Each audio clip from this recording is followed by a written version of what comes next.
Bom dia, gente. Agora é meia-noite e 24, né? Acabamos de orar. Eu falo que meia-noite e meio-dia é onde os dois ponteiros estão ligados da terra para o céu, né? E costumo falar que a oração foi a ferramenta eficaz que o Senhor nos deixou. Eu queria aproveitar esse momento para deixar para vocês aqui uma meditação, né? Que após eu orar, Deus me deu. E eu vou estar falando para vocês esta palavra. O título é Consolação do Apóstolo em meio ao sofrimento. Está em Coríntios, 2 Coríntios 1, 3, que diz assim, presta atenção, hein? Bendito seja o Deus Pai de vosso Senhor Jesus Cristo, o Pai das misericórdias, o Deus de toda a consolação, né? Deus é o nosso consolador e Ele é misericordioso, que nos consola em toda a nossa tribulação. Como Ele mesmo disse, né? No mundo tereis aflições, mas tem de bom ânimo. E Ele é o nosso consolador em meio às tribulações dessa vida.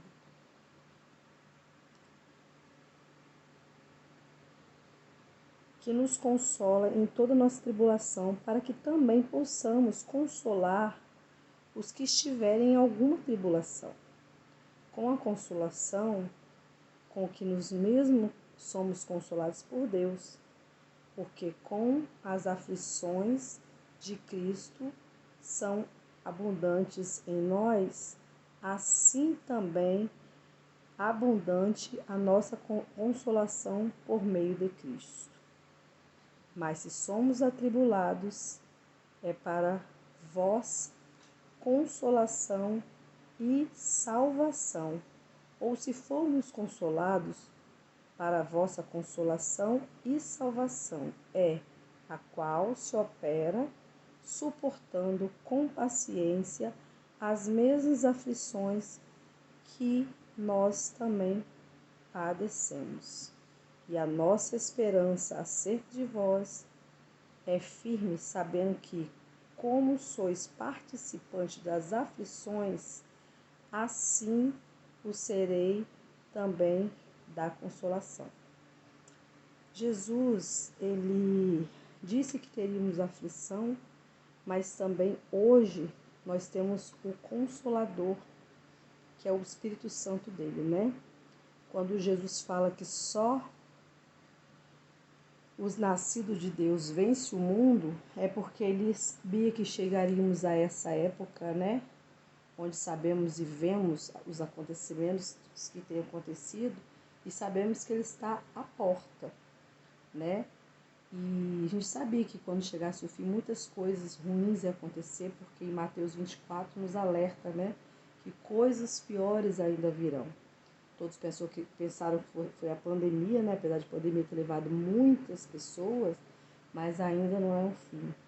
E para nós suportarmos tudo isso, nós precisamos desse Consolador, que é o Espírito Santo. E para termos esse Espírito Santo na nossa vida, nós temos que buscar diariamente se consagrar com a leitura da palavra, com jejum, oração e santidade ao Senhor.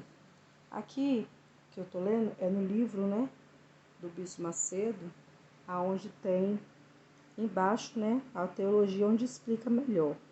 Então eu vou estar lendo o número 4 novamente e vou falar para vocês aqui o que, né, o estudo nos ensina. No 2 Coríntios, para quem está chegando agora, né, e está vendo esse vídeo, 2 Coríntios 1,4 diz assim: que nos consola em toda a nossa tribulação.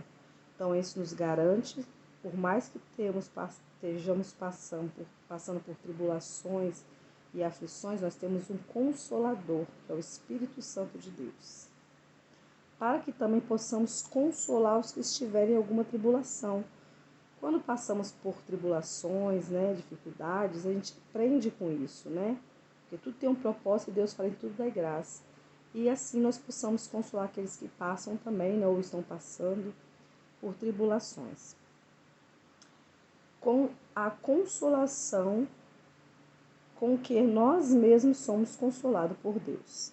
Aqui no estudo, né, bíblico, está dizendo assim: todos enfrentam lutas neste mundo, seja a pessoa convertida ao Senhor Jesus, seja um incrédulo. Então ele está falando, né, que independente, a Bíblia fala que o sol vem para todos e a chuva também. E que não só o ímpio vai passar, mas os cristãos também passam, os servos de Deus também passam por lutas e tribulações. Mas se aquele que não vivem a fé genuína desanimam por se sentirem fracos e sozinhos nos momentos difíceis. Quem é de Deus, ao enfrentar as aflições, nunca fica desamparado. O Altíssimo não abandona seus servos nas angústias e nas tribulações, mas proporciona o refrigério na sua presença. As Escrituras concluem então que, quando o justo enfrenta suas batalhas, além de ter a oportunidade de viver uma experiência pessoal com Deus, ele usa o seu testemunho para ajudar a outros que sofrem situações semelhantes. Veja que em tudo o Senhor tem um propósito infinitamente grande. Ele age conosco assim como agiu com o seu Filho. O Senhor Jesus viveu todas as aflições como homem neste mundo e hoje nos compreende perfeitamente. Por isso, ele está sempre disposto a nos redimir e socorrer. Então, Jesus está sempre disposto a nos socorrer. Basta pedirmos perdão àqueles que ainda não são cristãos, que não conhecem a Cristo. Basta pedir perdão, não importa o que você fez. Eu vim de um passado triste e tenebroso, que aos olhos humanos não tinha mais jeito. Mas Jesus, ele me deu uma nova chance e também quer te dar. Em Hebreus 4,15, que conclui isso que eu acabei de ler, diz assim: porque não temos um sumo sacerdote que não possa compadecer-se das nossas fraquezas, porém um que, como nós, em tudo foi tentado, mas sem pecado. Aqui está dizendo, né, que nós temos um sumo sacerdote que é Jesus, que entende as nossas dores, entende as nossas dificuldades e também foi tentado. Mas assim como ele venceu, nós vamos vencer. E esta é a palavra de Deus, né, que antes de dormir queria deixar para você que vai assistir.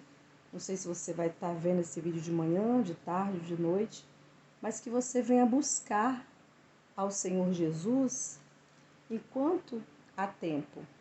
Ainda há tempo. Os sinais estão aí. Jesus está voltando e ele requer, não só de você, mas de mim, renúncia, santidade ao Senhor, busca, leitura da palavra, oração, jejuns, porque os dias não estão fáceis. Muitos não estão passando por aflições porque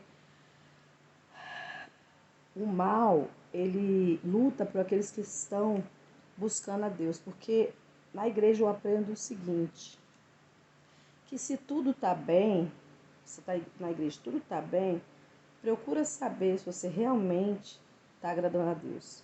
Porque quando nós obedecemos essa escritura sagrada, não tem como. A luta é grande, porque a luta é espiritual. Como eu estava vendo a mensagem do bispo, né, falando sobre o carnaval é espiritual. Então, não deixe as vontades da carne, a sua vontade prevalecer na sua vida. Busque a Deus enquanto se pode achar, porque Ele morreu naquela cruz, Jesus, por mim e por você. E Ele quer você pertinho dEle. Ele fez você com vazio, que só Ele pode preencher. Eu conheço os dois lados da moeda, já fui do mundo, das drogas, da bebida, da noitada, mas nunca houve na minha vida tanta felicidade, alegria, lutas, tribulações, sim, mas uma paz que excede todo entendimento que só o nosso Deus pode nos dar. Pense nisso, tá bom? Fiquem com Deus, Deus os abençoe.